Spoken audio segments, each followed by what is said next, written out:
Hello mga ka-approximately, muli nandito na naman ako para i-review yung isa sa mga collection kong airsoft spring type rifle. Actually hindi siya bago dahil dati ko pa siyang nabili, so i-review ko siya kasi hindi ko pa siya na i-review dati. So ito yung P1977 spring type airsoft rifle. So tara, samahan nyo ako.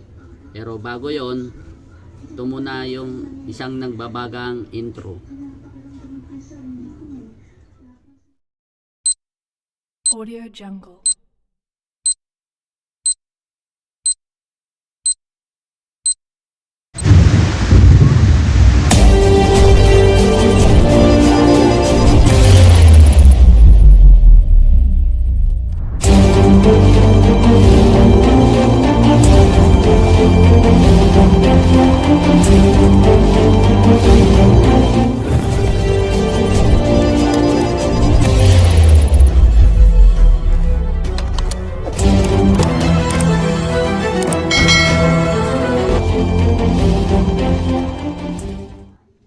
Guys, ito yung P1977 airsoft rifle,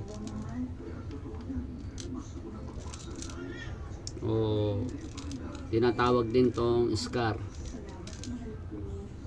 So nabili ko siya sa Lazada sa halagang 449. So bali nung binili ko siya, may kasama siyang flashlight. So bali ito kulay itim to. Ito yung stock niya. Foldable siya, foldable.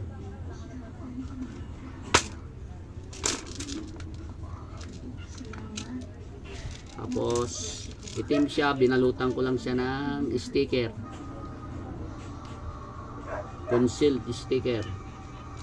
At itong ano niya, tip suppressor at yung magazine. So itong magazine na to, naglalaman siya ng bibis na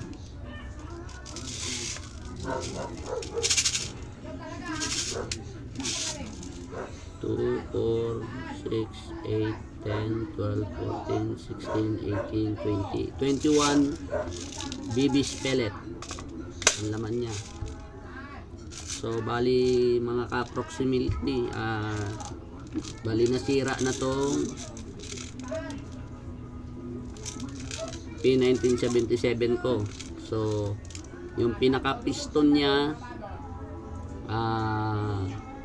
ano na, nabasag yung pinaka piston. So idinikit ko na lang siya kagaya ng nasa una kong video doon sa aking 1911. Dinikitan ko siya ng glue, super glue, yung shoe glue. Dinikit ko siya, pinagdugtong ko kasi natanggal na yung, nabasag na yung pinaka pump. So itong P1977 meron siyang matawag to, nalimutan ko sight.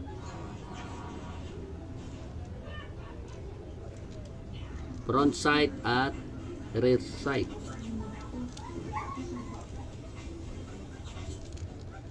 Actually may kasama tong ano scope, hindi scope, laser dito.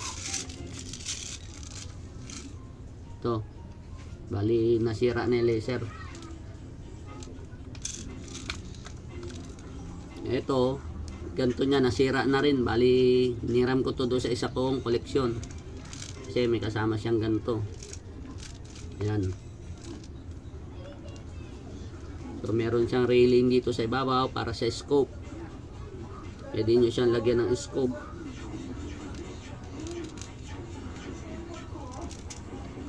So itong P1977, nandito yung kanyang sa right side, nandito yung kanyang mag-release button. Yan.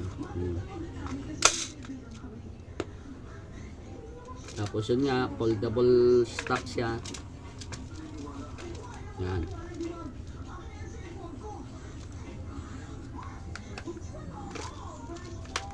Yung haba niya siguro nasa mga 1 meter, 1 metro.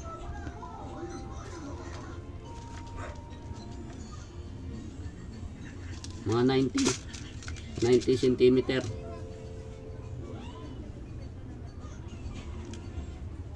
So dito sa left side, nandito yung kanyang safety switch.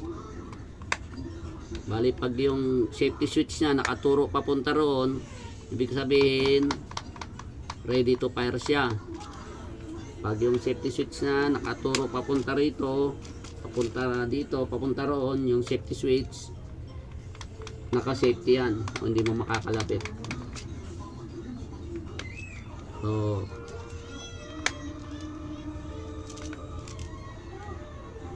tapos yung kanyang charge, yung pagcha-charge sa kanya, yung pagkasa ay ito sa ibabaw. Yan, dinandahan ko na lang siyang kinakasa kasi nasira nga yung ano, dinikit ko na lang yan. Yan.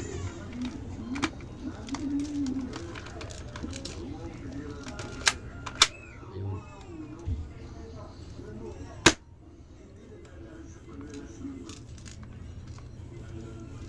So bali maka approximately dito tayo sa magazine, 21 baby bullets ang pwedeng i-load sa kanya. So pwede siyang kargahan ng BBs dito kasi meron siyang lagayan dito. Oh, yan. Tapos pag ilo-load mo sa, ilahin mo yung spring pababa kasi meron siyang butas. Yan. Okay, so loaded na uli siya.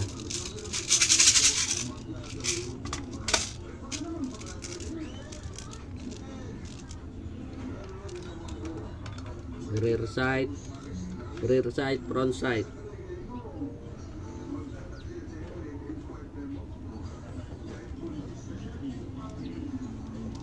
Tapos yung plus light.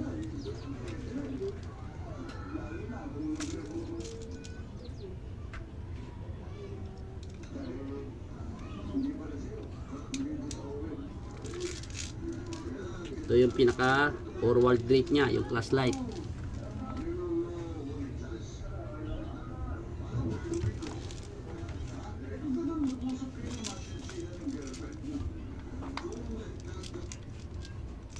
Napakaganda niya guys.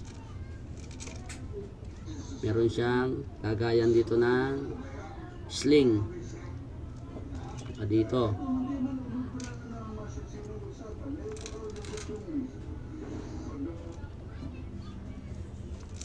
So tara guys, iti-test fire natin siya para pakita ko sa inyo na pwede pa siyang gamitin kahit ni-repair ko na siya. So bali guys, dito na lang din ako magta-target. May naglagay ako ng karton doon na gagawin kong pinaka-target. So tara, testingin natin.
Kaya niya pang bumutas ng karton, guys.